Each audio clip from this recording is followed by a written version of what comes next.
principios. Ese día es tan importante porque la primera iglesia siempre se reunía en este día. Y no le llamaron cualquier otro día, no le dijeron la hora del Señor, el momento del Señor, sino que dijeron el día del Señor. Tenemos una semana con harto ajetreo, con hartas cosas, pero creemos que este día lo hemos apartado para Él. Y lo hemos apartado para su gloria, para su honra. Gracias le damos a Dios por esta oportunidad. Bueno, amados en Cristo, te invito a que abran sus escrituras, como lo es cada día domingo, en el libro de Oseas, capítulo 4. Libro de Oseas, en el capítulo 4, continuando con nuestro estudio, versículo a versículo, de los 12 profetas menores del Antiguo Testamento. Vamos en el sexto profeta, el cual es Oseas. Oseas, capítulo 4, versículo 12, y si lo han encontrado, nos colocamos de pie para darle lectura a la palabra de Dios. Oseas, capítulo 4, verso 12. Doy lectura en el nombre de Cristo. Mi pueblo pregunta a su ídolo de madera, y el leño le responde, porque un espíritu de fornicaciones lo ha descarriado, y dejaron a su Dios para fornicar. Sobre las cimas de los montes sacrificaron e incensaron sobre los collados debajo de las encinas, álamos y terebintos que tienen grata sombra. Por eso vuestras hijas fornican y adulterarán vuestras nueras. No castigaré a vuestras hijas cuando forniquen, ni a vuestras nueras cuando adulteren, porque ellos mismos se van con rameras y sacrifican con malas mujeres, y el pueblo, por no entender, perecerá.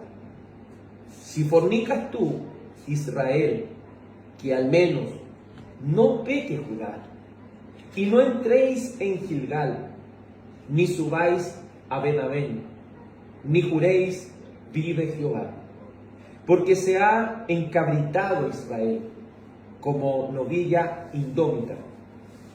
¿Los apacentará ahora Jehová como a corderos en lugar espacioso?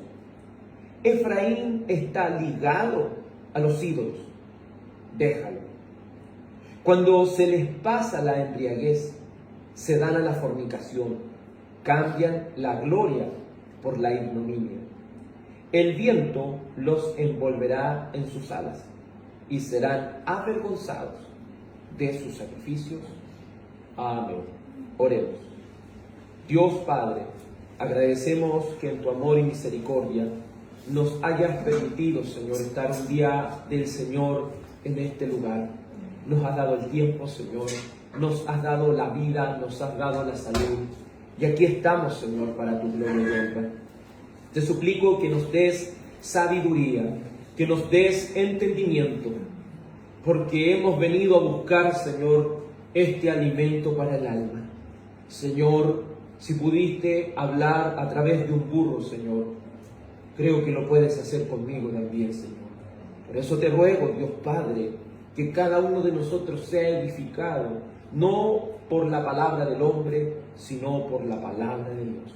Permita que su Espíritu Santo no solo le hable a la congregación, sino que también me hable a mí, Señor. Necesitamos de tu preciosa palabra, en el nombre de Cristo Jesús. Amén. Favor de tomar asiento, amados en el Señor. Como ustedes bien lo saben, estamos estudiando los 12 profetas del Antiguo Testamento. Ya llevamos alrededor de 2 años, ¿cierto?, estudiando esto. Por la misericordia del Señor, vamos ya en el sexto profeta, verso a verso. Y para tomar contexto, ¿cierto?, de lo que hemos viendo domingo tras domingo, vamos a analizar el contexto del capítulo 4, para luego estudiar el verso 12. Primero debemos entender que el pueblo de Israel cuando en los tiempos de Roboam, ¿cierto? Estaba primero David, después su hijo Salomón, y después estaba Roboam, que era el sucesor de Salomón. Pero Roboam tuvo la idea de los amigos y de los jóvenes en oprimir más al pueblo. Y esto resultó en que el pueblo se dividiera en dos. Por un lado estaba Judá, como el reino del sur, y por el otro lado estaban las demás 10 tribus de Israel, en los cuales, cierto, se llamaba el reino del norte, Israel. Por un lado estaba Roboam reinando, por la línea de Judá, y por el otro lado, en el reino del norte, estaba reinando Jeroboam. Pero en los tiempos de Jeroboam, comenzó el pueblo de Israel a volcarse en la idolatría.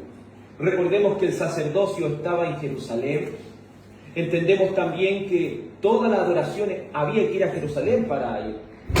Y como la adoración quedó dentro de los terrenos de Judá, el rey Jeroboam temió y dijo, para que no adoren allá, yo voy a colocar un ídolo en lo que es conocido como Betel, que significa casa de Dios, pero contaminó ese lugar colocando una figura idolátrica y otra figura idolátrica en Samaria. Y así la corrupción de Israel comenzó, la corrupción del reino del norte, a volverse a la idolatría, a volverse y alejarse del pacto con su Dios. Pero no olvidemos que el pacto de Moisés, que es conocido como el pacto mosaico, el pueblo se comprometió con Dios a amar y guardar los mandamientos. No olvidando que el primer mandamiento es: no tendrás dioses ajenos delante de mí. Pero ellos, al volcarse a la idolatría, quebrantaron ese mandamiento, quebrantando así también el pacto. Recuerde que en el monte Or y en el monte Gerizim, cada uno de estos montes representa la bendición y la maldición. Bendición si ellos permanecen en el pacto, y maldición si ellos desobedecen este pacto.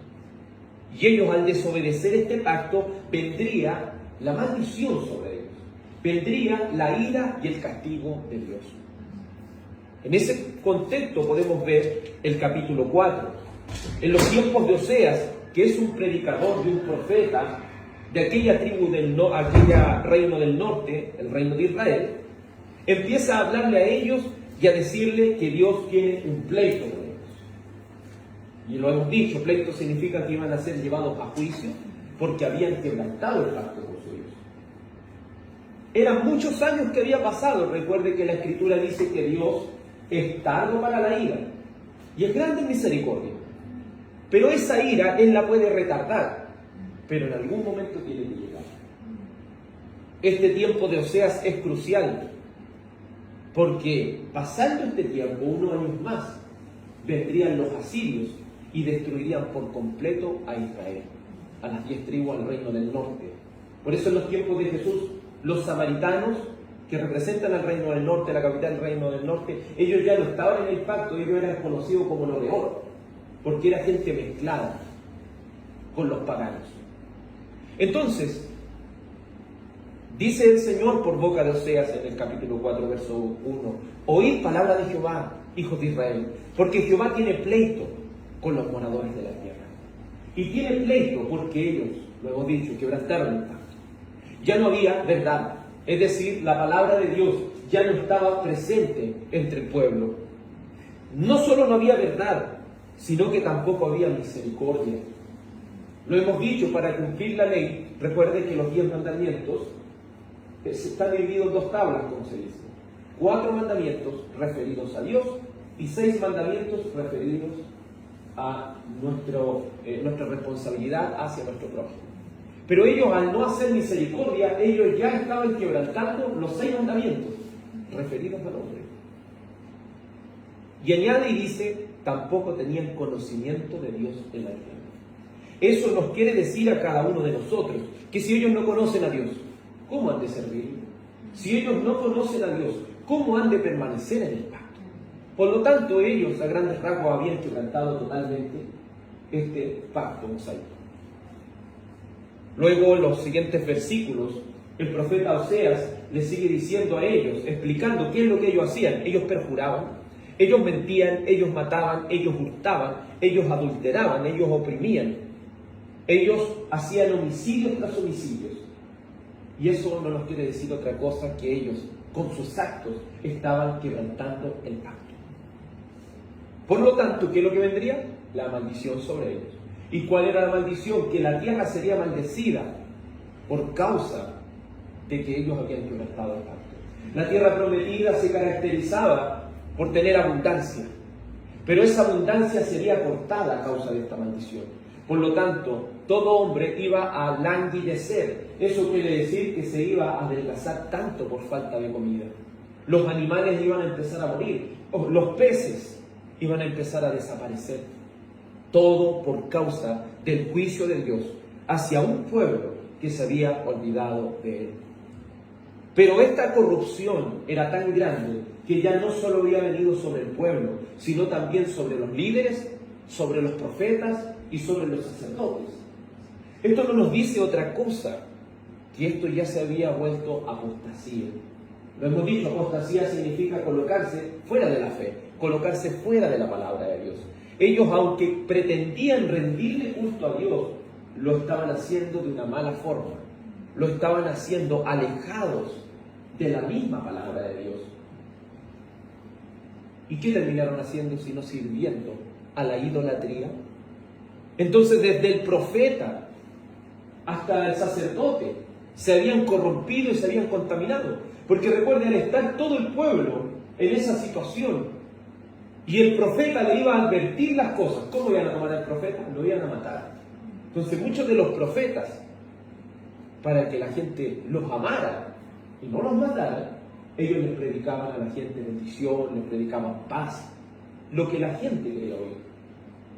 Pero los profetas de Dios se levantaban y aunque tuviesen que morir, tenían que predicar esta verdad, de los cuales serían ellos enjuiciados si no anuncian estas verdades de Dios. Hemos dicho que al haber quebrantado el pacto, llega al punto cúlmine el capítulo 4 y dice: mi pueblo fue destruido porque le faltó conocimiento. Es decir, este pueblo sería destruido por los asirios porque ya no había conocimiento de Jehová. Ellos ya no sabían cómo adorar a Dios. La descendencia ya no sabía quién era Dios. Solamente sabían que había muchos ídolos a los cuales ellos adoraban. Mi pueblo fue destruido porque no tuvo conocimiento. Luego añade y dice en tercer lugar: por cuanto desechaste el conocimiento, Él también te ha echado del sacerdocio. No es que no tuviesen el conocimiento, ellos lo desecharon, ellos lo despreciaron. Así, ¿cuántos hoy en día, queriendo imponer un conocimiento fuera de la palabra de Dios, se enfrascan en apartarse más y más de la verdad del Rey? Nosotros debemos preocuparnos en conocer lo que a Dios le agrada por medio de la Sagrada Escritura, para que así podamos hacer las cosas que Dios quiere. Dios los echó del sacerdocio. ¿Y qué habla este sacerdocio? Sino que el pueblo de Israel, cada uno de los israelitas, al ir a las demás naciones, ellos ¿a quién predicaban? A Jehová. Ellos predicaban a Dios Padre. Ellos predicaban esta palabra de Dios. Pero si ellos no conocen la palabra de Dios, ¿cómo van a ser sacerdotes de las naciones? ¿Cómo han de anunciar si ellos ni siquiera conocen a Dios? Por eso es importante que usted y yo sepamos la palabra de Dios, porque Él nos ha hecho un reino de sacerdotes. Él nos ha hecho reyes y sacerdotes. ¿Y qué quiere decir eso? Sino que debemos conocer esta palabra para decirle a las naciones que el Rey de Reyes y Señor de Señores reina. Y que si nos volvemos a Él, seremos salvos. Y si le despreciamos, seremos condenados. Luego, en tercer lugar, dice: mi pueblo fue destruido porque le faltó conocimiento. Por cuanto desechaste el conocimiento, yo te echaré del sacerdocio. Por cuanto abandonaste la ley, ¿qué le dice? Yo me voy a olvidar de tu descendencia. Me voy a olvidar de tus hijos. Hay algo indudable. No podemos amar solamente a Dios y decir: yo no amo la Biblia. Amo a Dios, pero no amo la Biblia. Eso es totalmente incongruente. Si no amamos la Biblia, no amamos a Dios. Si no tenemos interés por la Biblia, eso quiere decir que no amamos verdaderamente a Dios. Estamos amando a un ídolo que hemos creado en nuestra mente. Es ahí el cuidado. Idolatría no es solo hacer un mono de yeso. Idolatría es también tener una idea falsa acerca de quién es Dios. Muchas veces nosotros nos conformamos con lo que otros dicen acerca de Dios, pero nosotros no nos estamos verificando por la palabra si esto es así. Cada uno de nosotros, no porque un pastor diga algo, usted debe creerlo. Usted debe llegar a su hogar o en su tiempo libre debe investigar e indagar si estas cosas son así. Pero este pueblo se había corrompido. Y el verso 9 dice, y será el pueblo como el sacerdote. Un dicho popular dice, como es el pastor, son las ovejas. Y es un dicho bíblico porque así como es el sacerdote el pueblo, si el sacerdote es corrupto en los tiempos de Israel, ¿cómo debe ser el pueblo corrupto? No olvidemos que el sacerdote recibía de estas ofrendas que hacía el pueblo, ellos recibían estas ofrendas. Y estas ofrendas que el pueblo hacía era por el pecado. Entonces los sacerdotes llegaron a un punto de decir, nos conviene que el pueblo peque porque si peca, más cosas nos va a traer a nosotros. Entonces ahí entró la deliberación por ganancia de estos sacerdotes, porque más animalitos llegaban a ellos y cortaban un pedacito para ofrecerlo al Señor y el otro pedacito se lo comían ellos. El otro pedacito hacían ganancia de estas cosas. Entonces por eso a ellos les convenía no hablar la palabra de Dios y dejar que se llene el pueblo de pura falsedad. Así más ganancia deshonesta vendría. Porque así como es el sacerdote es el pueblo. Así como es el pastor son las ovejas. Porque recuerde que cada uno de nosotros debe ir aprendiendo las cosas de Dios. Pero si el que Dios ha puesto, o si hay alguien que se ha puesto solo, no sabe las cosas de Dios, ¿qué va a aprender el pueblo? ¿Qué va a aprender la descendencia de nuestros amados hermanos? Por eso es importante que usted y yo pongamos todo en tela de juicio. Nosotros todos tenemos que colocarlo en tela de juicio por medio de la palabra de Dios. Siempre lo hemos dicho, usted no tiene por qué creerme a mí. Usted crea la palabra de Dios y compruebe por la palabra de Dios si estas cosas son así o no. Es en ese contexto que entra el versículo 12, el que estudiaremos ahora.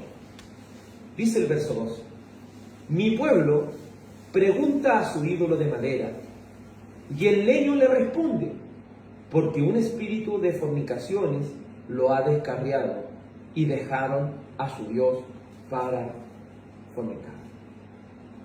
Cuando un pueblo abandona a Dios, cuando un pueblo abandona la Biblia, cuando una iglesia abandona la Biblia, se llena de ceguera, se llena de personas ciegas. A nosotros nos basta solamente muchas veces ver el internet y nos damos cuenta cuántas personas están siendo engañadas. Podemos ver cómo estos que están predicando acerca de la paternidad de fe ya se están creyendo padres dentro de la iglesia. Los hermanos tienen que decirle a él papito. A la esposa del pastor le dicen mamita, mire, las cosas en lo que se ha convertido. ¿Y qué es lo que hacen ellos? Traen todo el dinero ahí. Empiezan con un billetito y todo el pueblo empieza a traer. Todo empieza a traer. ¿Y por qué se ha transformado eso? ¿Por qué uno se pregunta por qué la gente llega a ese extremo de que se le quiten sus pertenencias? Porque el pueblo está ciego.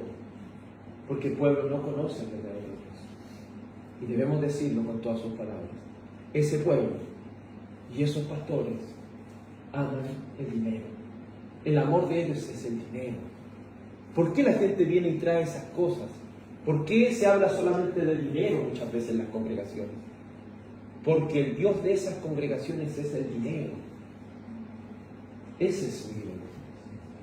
¿Y qué dice la Escritura aquí? Mi pueblo pregunta a su ídolo de madera. No sé si usted alguna vez ha visto una estatuilla de estas, sea de madera, sea de bronce, sea de yeso. ¿Uno de esos materiales puede responderle a uno? No.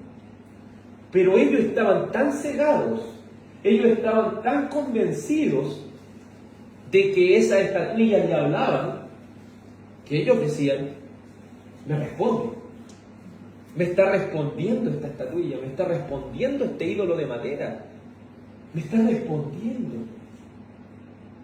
Y aquí el punto. Dios, el Dios verdadero, es un Dios que ve, escucha y habla. Por lo tanto, el Dios verdadero nos va a hablar a nosotros lo que muchas veces no nos vamos a querer oír. Porque el verdadero Dios nos conoce. El verdadero Dios sabe quiénes somos. El verdadero Dios nos va a mostrar nuestro mal camino. Y nos va a reprender muchas veces. Pero el ídolo, por el contrario, al ser solamente un muñeco, al ser solamente hecho por las manos de los hombres, va a terminar haciendo esto. A pensar lo mismo que yo estoy pensando. En cambio Dios me reprende. Desde afuera me ve como soy y me reprende. Y el ídolo, ¿qué me va a decir? Sino lo que yo quiero oír. Es que me respondió, y claro, en la misma mente de ellos, porque plasman su mente en ese ídolo. Por eso aquí la Escritura dice en el verso 12, mi pueblo pregunta a su ídolo de madera. El leño le responde. ¿Y le responde por qué? Porque un espíritu de fornicaciones lo ha descarriado. Y no crean que este espíritu de fornicaciones es otro espíritu que anda por ahí metiéndose en la gente, no. Recuerden que la palabra espíritu es alma. Y esta alma, ¿qué es lo que desea? La fornicación. Desea la prostitución. Desea estas relaciones fuera del matrimonio. Las desea. Entonces por eso su ídolo lo deja hacer esas cosas, porque eso es lo que el espíritu sucio que hay en el corazón lo mueve. ¿De dónde viene? Los homicidios, los adulterios, las fornicaciones, las malas palabras, ¿de dónde vienen? Sino de nuestro corazón. Por eso, queridos hermanos, los ídolos nunca le van a decir a la gente que están mal. Los ídolos siempre van a mostrarle a la gente lo que ellos quieren oír. ¿Y qué es lo que quería oír este pueblo? Fornicación, sexo deliberado. Quieren oír esto. Y ese deseo del alma, ese deseo del corazón corrupto, lo ha descarriado del verdadero camino, lo ha sacado del verdadero camino de la palabra de Dios. Y el siguiente paso, ¿cuál es? Y dejaron a su Dios para fornicar. Recordemos que uno de los 10 mandamientos dice, no cometerás adulterio. Algunos lo traducen como no cometas inmoralidad sexual. Dios dice eso por un lado. Pero para que una persona lo haga, ¿qué tiene que hacer? Abandonar al verdadero Dios, para así servir al propio deseo del corazón. Recuerden lo que el libro de Santiago nos dice. No digas que el Señor tentó algo, sino que cada uno es tentado cuando de su propio deseo pecaminoso es atraído y seducido. No le echemos la culpa al diablo, no le echemos la culpa al mundo, no le echemos la culpa a los compañeros de trabajo, no le echemos la culpa a nuestros vecinos. Somos nuestros propios culpables de nuestro pecado. El alma que pecar es morirá. Nadie paga por el otro, cada uno tiene que pagar por sus propios pecados. Amados, si el corazón quiere llenarse de estas cosas es porque quiere abandonar a Dios. Porque por un lado Dios nos dice cosas que no queremos oír. Nos dice que estamos mal y que abandonemos esa mala manera de vivir. Y por otro lado, el corazón idolátrico tiene una deliberación para hacer las cosas. Sin un temor de Dios, sin ese deseo de amar y seguir al verdadero y único Dios. Si hay algo que hace el pecado, es alejarnos de Dios.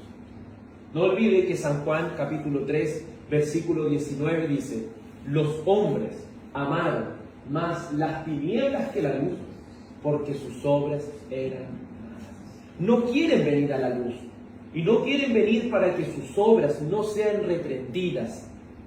No, como le he dicho, no es el diablo, no es el mundo, es nuestra propia pecaminosidad.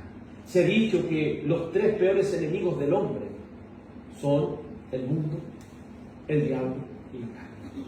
Pero el más peligroso que tiene el ser humano es la carne misma. Porque el diablo solamente le puede sugerir algo. El mundo, las personas, le pueden sugerir que haga algo malo. Pero la carne está con nosotros y se levanta con nosotros. duerme con nosotros, porque está arraigada esa naturaleza en nosotros. Pero gracias damos a Dios que aquellos que han nacido de nuevo tienen ese deseo por Cristo, tienen esa necesidad por Jesús y tienen también el temor de servirle y despreciar el pecado que aún mora en nosotros. Lo desprecia, no ama el pecado, pero aquellos que quieren abandonar a Dios, quieren seguir en la oscuridad para seguir en su mala conducta. Volvamos a Oseas capítulo 4, pero ahora el verso 13. Dice: sobre las cimas de los montes sacrificaron e incensaron sobre los collados, debajo de las encinas, álamos, terebintos, que tienen grata sombra. Por eso vuestras hijas fornicarán y adulterarán vuestras nueras. Hay algo que usted y yo debemos comprender, que el pueblo de Israel, si hay algo que se caracterizaba cuando se volvió a la idolatría, es que no solamente servía en las llanuras el culto idolátrico, sino que también en los montes. Por eso algunos han dicho del Salmo, que dice: alzaré, Salmo 121, alzaré mis ojos a los montes. ¿De dónde vendrá mi socorro? Mi socorro viene de Jehová. ¿Por qué dice alzaré mis ojos a los montes? ¿Acaso yo voy a elevar mi mirada a esos ídolos que están en los montes para que me ayuden? No, mi socorro viene de Jehová, que hizo los cielos y la tierra. Pero lamentablemente el pueblo de Israel, en muchas batallas, si usted lee Primera de Reyes, si lee Primera Samuel, Segunda de Samuel, Primera de Reyes, Segunda de Reyes, Primera de Crónica y Segunda de Crónica, se va a dar cuenta que el pueblo de Israel muchas veces eliminaba los ídolos que estaban en las llanuras, pero siempre los que más le costaba era derribar los lugares santos. Era derribar esos ídolos que están más allá, que hay que hacer un esfuerzo más grande para poder derribarlos.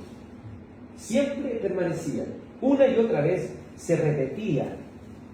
Mire, vamos a Primera de Reyes 15-14 para tener una idea de lo que estamos hablando. Primera de Reyes 15-14.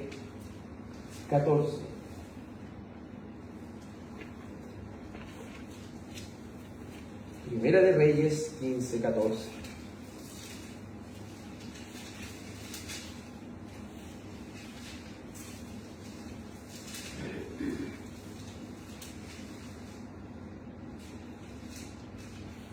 Para entender el contexto, vamos a leer desde el verso 9.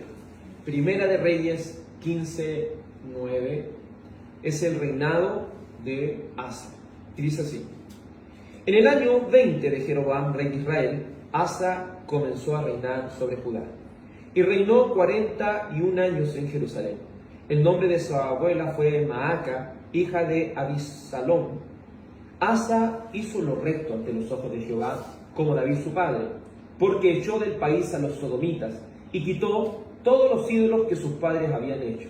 Incluso desposeyó a su abuela Maaca del título de gran dama, porque había hecho un ídolo de Aserá.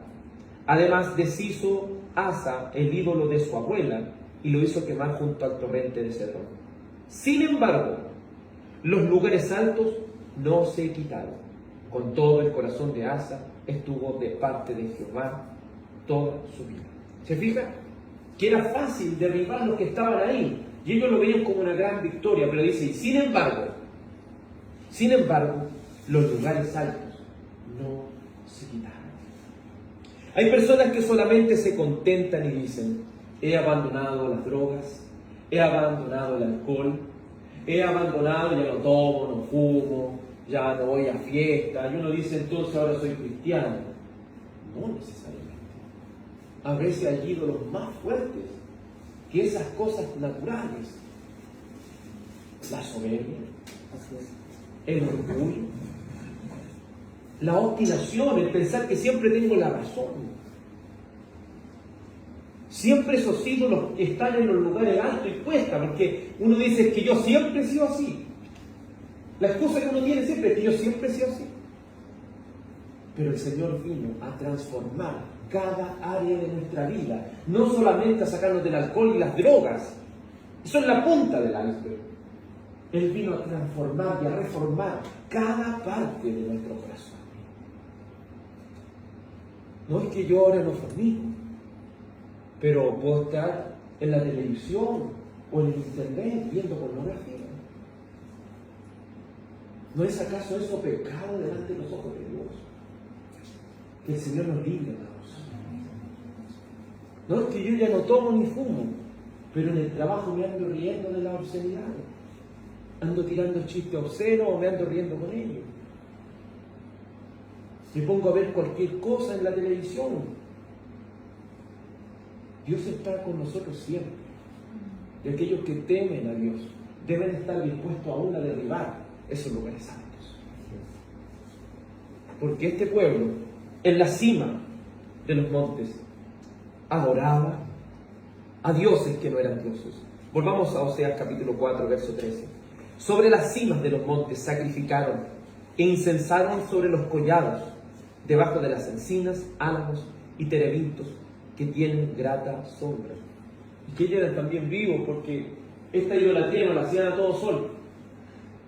Buscaban el arbolito que tuviera más sombra y ahí levantaban su ídolo. Y como lo adoraban, les prendían incienso.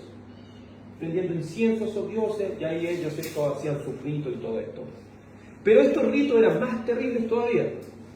Dice así, Oseas 4:13. Sobre las cimas de los montes sacrificaron e incensaron sobre collados, debajo de las encinas, álamos y terebintos, que tienen grata sombra. Por eso vuestras hijas fornican y adulteran vuestras nueras.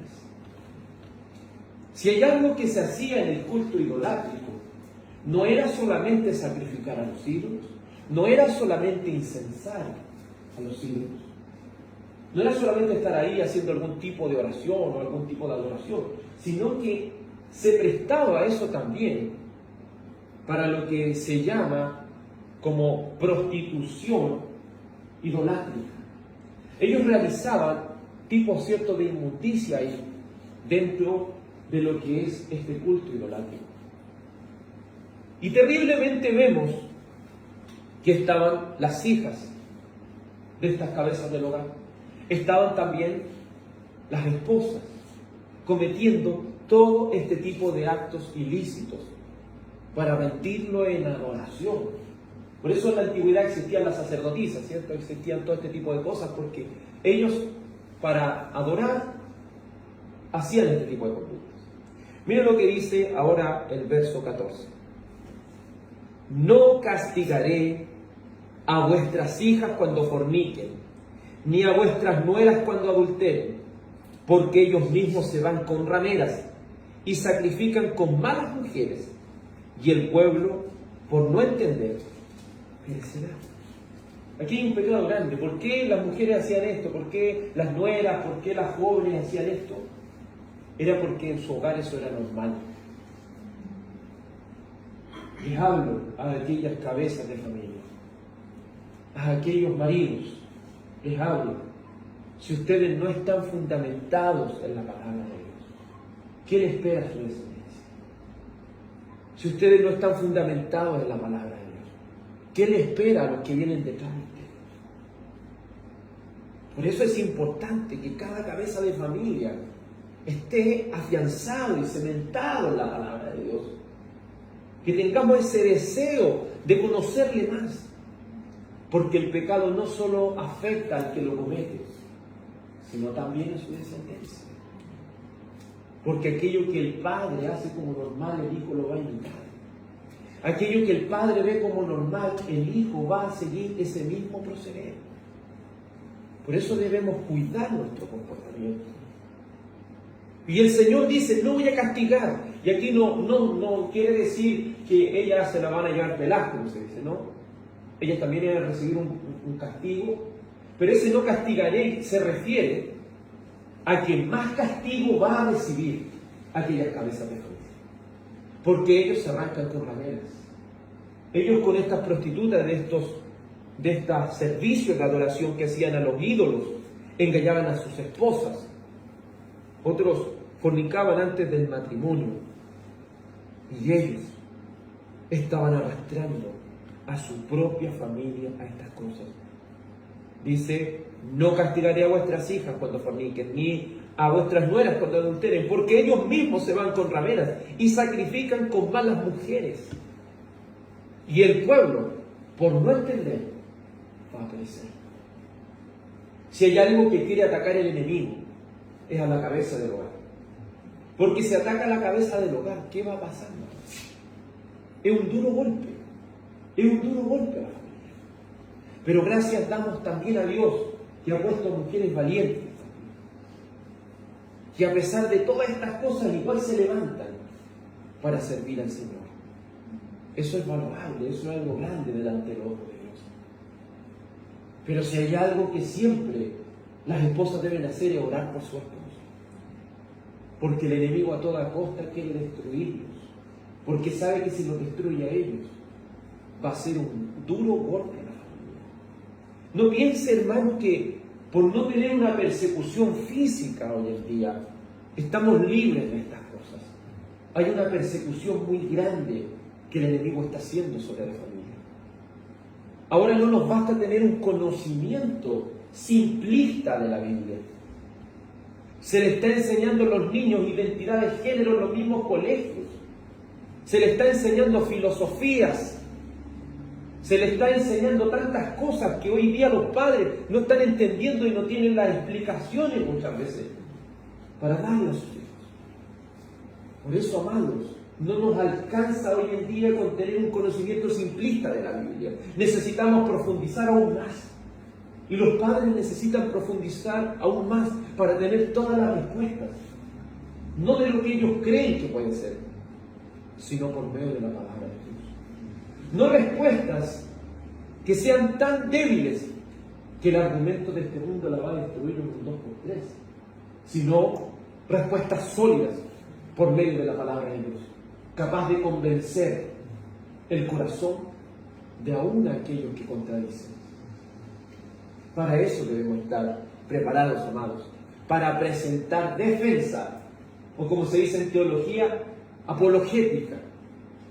Debemos estar en defensa de esta fe. Pero nunca podremos hacer apologética o nunca podremos defender nuestra fe si nosotros mismos no la conocemos en su totalidad o a cabalidad. Hay un gran trabajo, hermanos, que hacer. Pero el pueblo, por no entender estas cosas, dice la Escritura, va a perecer, va a ser destruido.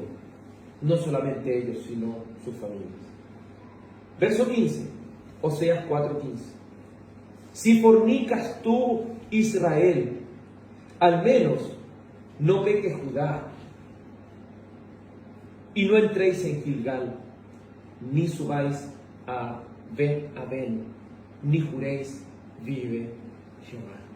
Aquí está hablando de los dos reinos, el reino del norte y el reino del sur. El reino del norte ya se está contaminando a un nivel ya grande. Pero ¿cuál es el consejo? Que el reino del sur no siga lo mismo. Que el reino del sur no siga la misma conducta que ellos están haciendo. Por eso dice, si fornicas tú, Israel, que es el reino del norte, al menos no peques Judá. Judá, mantente fiel. El enemigo está atacando a muchos, pero mantengámonos fieles a la palabra de Dios. Mantengámonos fieles a las Escrituras. Mantengámonos fieles a esta profesión y elección, porque haciendo estas cosas no caeremos jamás. Pongamos nuestra fidelidad en la roca, como nuestro hermano Claudio podía decir en el devocional. Pongamos nuestra vida sobre la única seguridad que tenemos, la cual es Cristo. Cuidémonos de aquella prostitución espiritual que el pueblo hace. ¿Y por qué se le llama prostitución espiritual? Recordemos el contexto de los primeros capítulos de Oseas.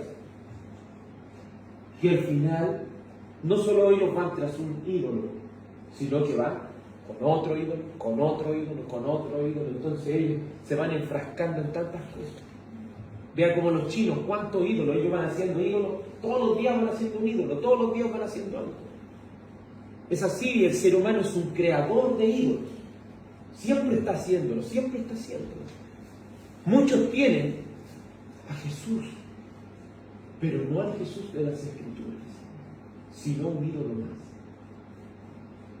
porque solamente buscan a ese Jesús de milagros, a ese Jesús de amor, pero no quieren a aquel Jesús de justicia, no quieren a aquel Jesús que dijo: el que no toma su cruz y me sigue no puede ser mi discípulo. Ninguno quiere oír a aquel Jesús que dijo que el que no está dispuesto a renunciar a todo lo que posee no puede ser mi discípulo. No quieren oír a aquel Jesús. Por lo tanto, ese Jesús que ellos creen es solamente un niño que han creado de su propia imaginación. No es el verdadero Cristo que se ha revelado por medio de las Escrituras. ¿Cuál era el consejo para Judá, para aquellos que todavía estaban perseverando? No entren a Gilgal, ni suban a Bet-Aven, ni juréis: vive Jehová. Gilgal, cuando hablamos de Gilgal, estamos hablando que en los tiempos de Eliseo, esa era la escuela de profetas.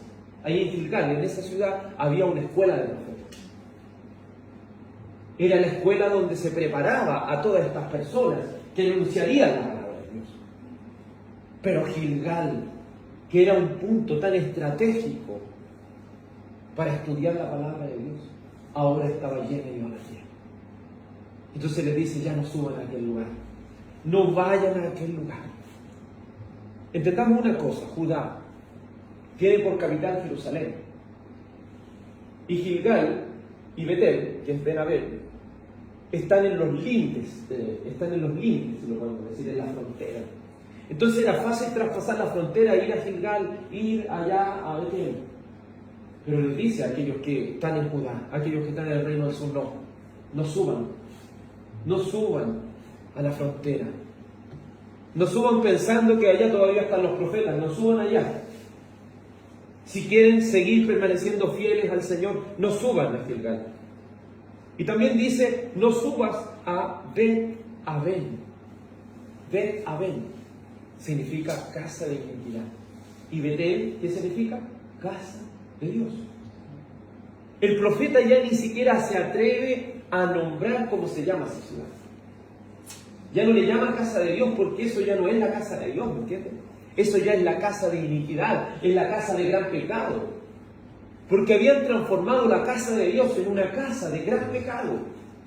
Habían transformado la casa de Dios en una casa de gran idolatría. No porque tenga nombre de profecía, no porque tenga nombre de casa de Dios, es una casa de Dios. No porque diga iglesia, es una verdadera iglesia. No es lo que se diga, sino lo que se conoce y se lleva a cabo en nuestra vida de vida. Necesitamos tener discernimiento. Necesitamos discernir entre lo santo y lo profano. Necesitamos discernir si los que nos predican y los que nos presiden verdaderamente han sido transformados por el poder del Espíritu Santo. Necesitamos saber si cada uno de nosotros verdaderamente ha nacido de nuevo. Lo necesitamos. Pero si no queremos ser corrompidos, no subamos a aquellos lugares que ya han sido corrompidos, por tantas cosas malas. Vemos hoy en día cómo Guillermo Maldonado, cómo Cash Luna, cómo estos falsos profetas que se han levantado ahora están engañando a tanta gente, llenan tantos estadios, pero solamente están haciendo como dijo el Señor. ¿Podrá un ciego guiar a otro ciego? No, porque ambos van a caer al abismo, ambos van a caer hoy, porque no pueden ver.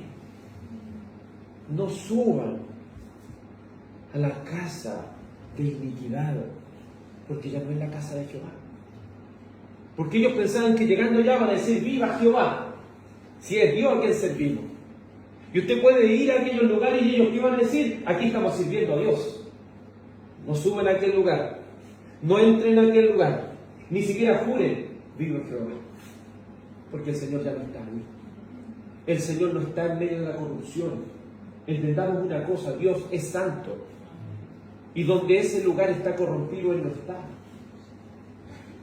Necesitamos asegurarnos de que el lugar donde estamos adorando, no el lugar físico, sino nuestra reunión y nuestra comunión, sea agradable a Dios. Amados, no vamos a cambiar y no debemos cambiar. El Señor nos ayude a no cambiar la palabra por estrategia humana para que esto se llene de personas. Necesitamos que esto sea lleno de cristianos genuinos que estén dispuestos a dar sus vidas por el verdadero y genuino evangelio. Se necesitan preparar familias sólidas para que puedan permanecer en la palabra y no ser arrastrados por el error de los enemigos. No suban a Gilgal ni a la casa de iniquidad. Verso 16. Porque se ha encabritado Israel como novilla indómita. Las cabras y los novillos indomables son seres muy difíciles de someter. Las cabras monteses, ¿cierto?, se arrancan a lugares que los pastores no pueden llegar. Las novillas indómitas, es decir, las novillas indomables, por más certero que sea el administrador, va a terminar dominio. Israel ya se había transformado en un pueblo que ya no se podía hablar. Era un pueblo que ya no se podía hablar de Dios. Porque para hablar de Dios y tener un pueblo de Dios, ¿cómo debemos ser como pueblo? Humilde.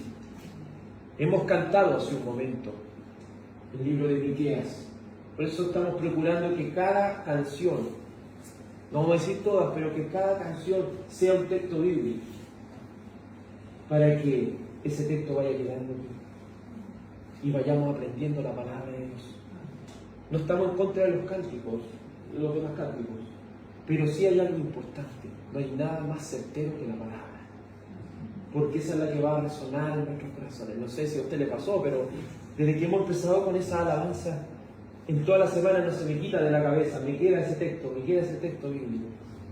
Y cantábamos que nos ha mostrado el Señor lo que es bueno y lo que pide es de nosotros: hacer justicia, misericordia y ser humilde ante Él. La humildad no significa ser pobre. Muchas veces creemos que Dios no está siendo reconocido como lo más grande y lo más importante para nuestra vida. El nombre de Dios está siendo puesto por el suelo. Y esto no por el mundo, sino por causa de nosotros mismos. Nuestro comportamiento está dejando el nombre del Señor por el suelo. Que el Señor nos ayude a comportarnos rectamente donde quiera que vayamos, para que Él sea glorificado. Que estemos hablando del Evangelio con quien sea, con quien nos encontremos. Porque para eso estamos y para eso servimos a Dios. Para que Él sea glorificado.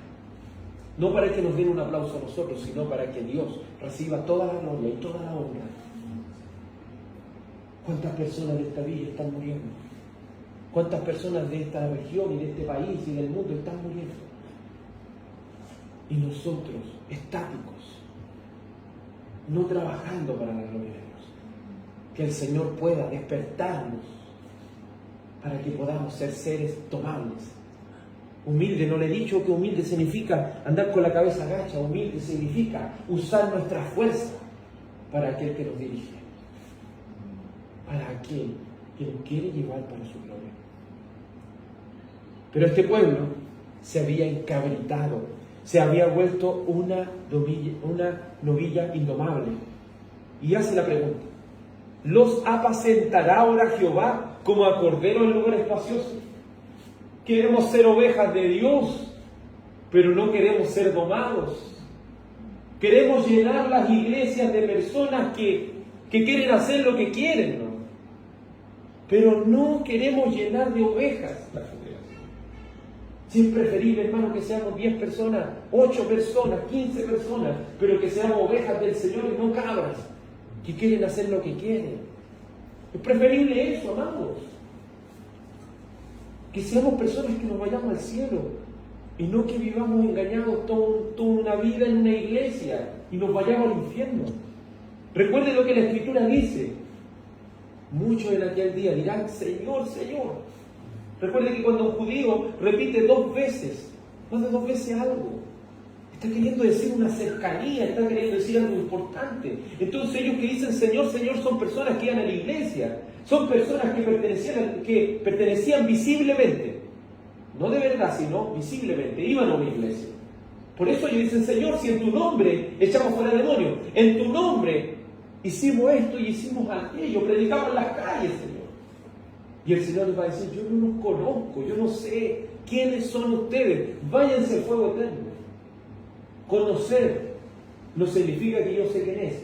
Conocer significa tener una relación íntima. Es decir, Dios les está diciendo, ustedes nunca tuvieron una relación íntima conmigo. Solamente venían a una iglesia. Amados en Cristo, ¿podrá acaso apacentar Jehová como a corderos en lugar espacioso? A lo indomable no puede. Dios vino a buscar ovejas. ¿Y qué dice el Señor? Mis ovejas oyen mi voz y me siguen. Si esto no es que grita más fuerte, esto es que las ovejas del Señor van a venir. Van a venir. ¿Porque son de quién? Son de Dios. Y el que no es de Dios no va a oír. Es así de simple. Es así de simple esto. Porque los indomables, los que van al infierno, no quieren someterse a Dios. Dicen de esta manera, me gustan los evangélicos, dicen, pero no fanáticos. Si no servimos al Señor con todas nuestras fuerzas, ¿qué estamos haciendo entonces? Recuerden que está la iglesia visible y la iglesia invisible. La iglesia invisible es la que se va con el Señor. Es decir, solo lo ha escogido Dios. Pero no por ir a una iglesia visible. Visiblemente ir a una iglesia, eso no nos hace salvos. Por eso rogamos al Señor que seamos salvos, que nuestra familia sea salva. Y si tenemos, como decíamos el día martes, en el lugar de Rancagua, si tenemos a alguien de nuestra familia que no está sirviendo a Cristo, es hora que nos pongamos a orar todos los días por ellos. Ellos irán al infierno si no se arrepienten. Y no quisiéramos que se fueran al infierno sin que nosotros nunca le hubiésemos insistido en que corran a Cristo. El apóstol Pablo era capaz de exhortar con lágrimas. Alguna vez con lágrimas le ha exhortado a sus seres queridos que corran a Cristo. Le ha suplicado a Dios que vengan a Él. O solamente lo ha abandonado. Se ha cansado de hablarles. Piense una cosa, aquí son 70, 80, 90 años que van. Algunos llegan un poco más, pero allí va a ser eterno. El castigo va a ser eterno. No nos cansemos. Utilicemos hasta nuestro último aliento de vida para anunciar estas buenas noticias.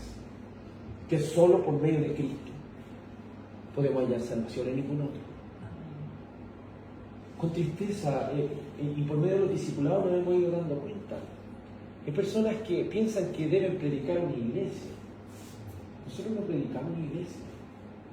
No decimos, vengan a la iglesia, bástate mi gracia, y porque iban a ser salvos. No, vengan a Cristo, porque en ningún otro hay salvación. No prediquemos una iglesia antes que a Cristo. Porque ¿qué sacamos con tener una persona que sea fiel a una iglesia y no a Cristo? Necesitamos que sean fieles a Cristo. No importa si no se reúnen con nosotros, pero que se reúnan en algún lugar donde se tema a Dios, donde se honre a Dios y donde estemos todos juntos adorando al Señor por siempre. Donde ya se acabará el llanto, la amargura, el dolor, la enfermedad, donde ya no tendremos que despedir a nuestros seres queridos. Pero los seres indomables nunca llegarán al cielo. Verso 17. ¿Cuál es el fin de los indomables? ¿Cuál es el fin de aquellos que no quieren someterse a Dios? Oseas capítulo 4, verso 17. Efraín está ligado a los ídolos. ¿Cuál es la respuesta del Señor? Déjalo. creo que estas palabras debieran hacernos temblar. Porque que Dios nos abandone nuestra suerte, que Dios nos abandone a lo que venga, es lo más triste y horrible que pudiera suceder. Porque si Dios nos abandona aquí, ¿qué podemos hacer? Si Dios nos abandona aquí, ¿qué salvación tenemos? Efraín es una de las tribus más grandes del reino del norte.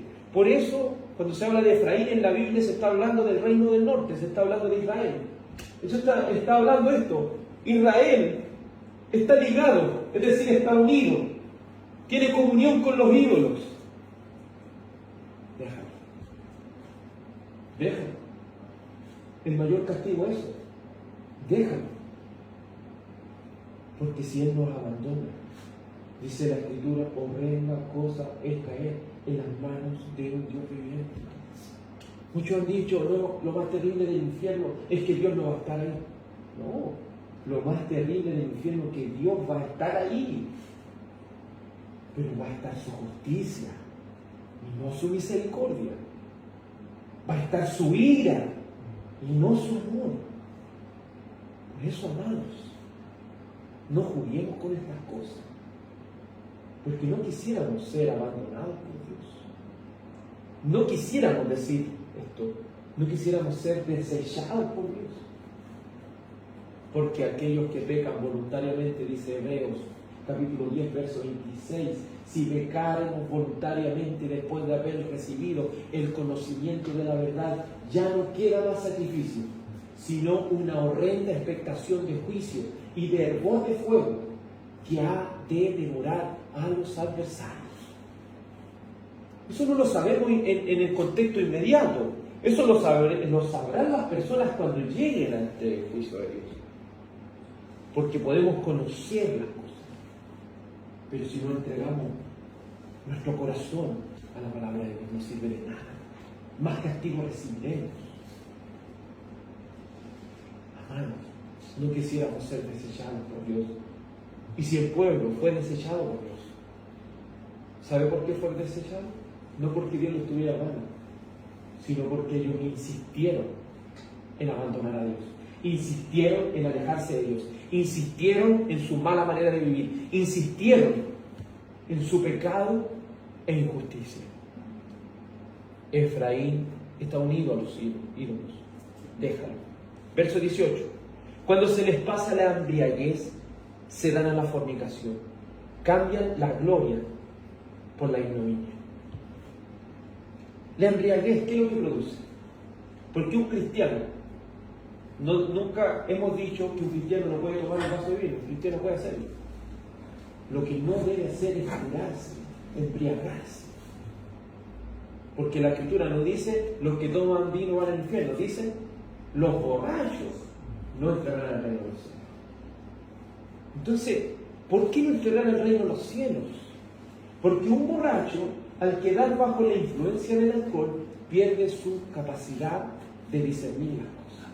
Por eso dice, cuando alguien toma, que se vuelve como una persona como más desenfrenada, que ya no tiene miedo. Entonces, si una persona, un cristiano, comete ese tipo de cosas, ¿qué le puede pasar como Noé? Tomando estaba desnudo, imagínense. Como otros casos que han habido en la Biblia que por la embriaguez han tenido que pagar tristes consecuencias. Pero si hay algo que nos quiere decir este texto es que la embriaguez le quita su sentido del bien y del mal. Y ellos cuando se embriagan, ellos cuando se les pasa esta embriaguez, ¿a qué lo llevan? A la deliberación de la fornicación, a la deliberación de contaminarse con uno y con otro y con otro ídolo, con uno y con otro y con otro ídolo. Y dice, se dan a la fornicación, cambian la gloria por la ignominia. La palabra ignominia significa vergüenza. Y en el texto original, gloria, aquí está hablando de sus príncipes y reyes. ¿Qué es lo que sucede con ellos? Los príncipes y los reyes se han entregado a la vergüenza. Los príncipes y los reyes se han entregado al desenfreno. Entonces no solo el pueblo había sido afectado, sino también sus líderes.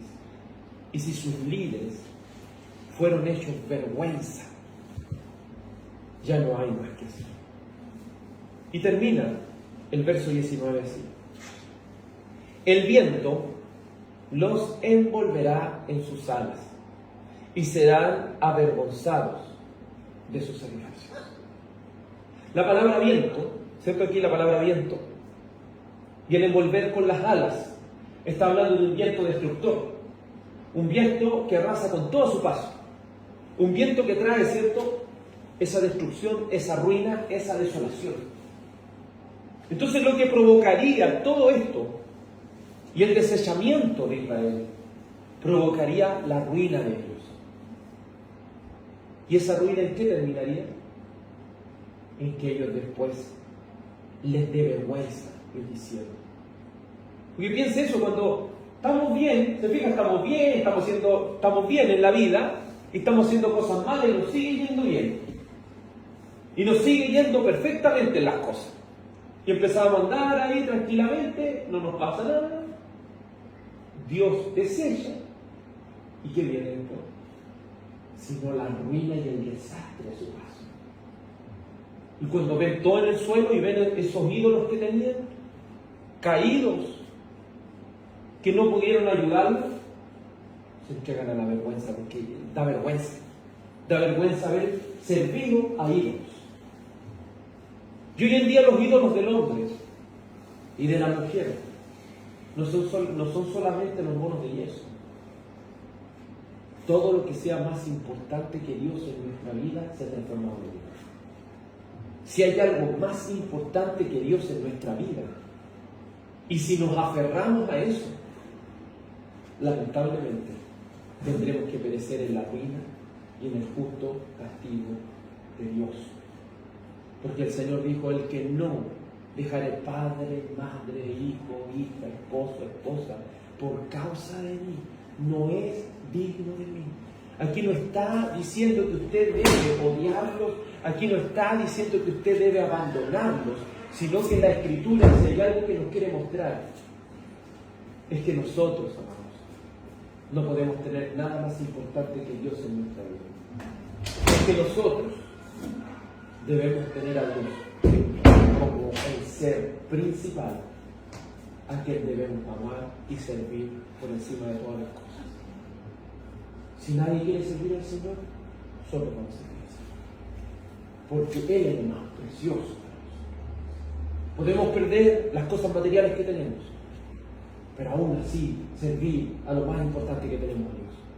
Pero los que confían en lo material, los que confían en su propia fuerza, cuando están en el suelo, se sienten avergonzados de no haber confiado en lo único seguro que tenemos, en la única seguridad que el hombre y la mujer pueden tener: la roca, la cual es Cristo, la cual es Dios, la cual es la firmeza por encima de todas las cosas.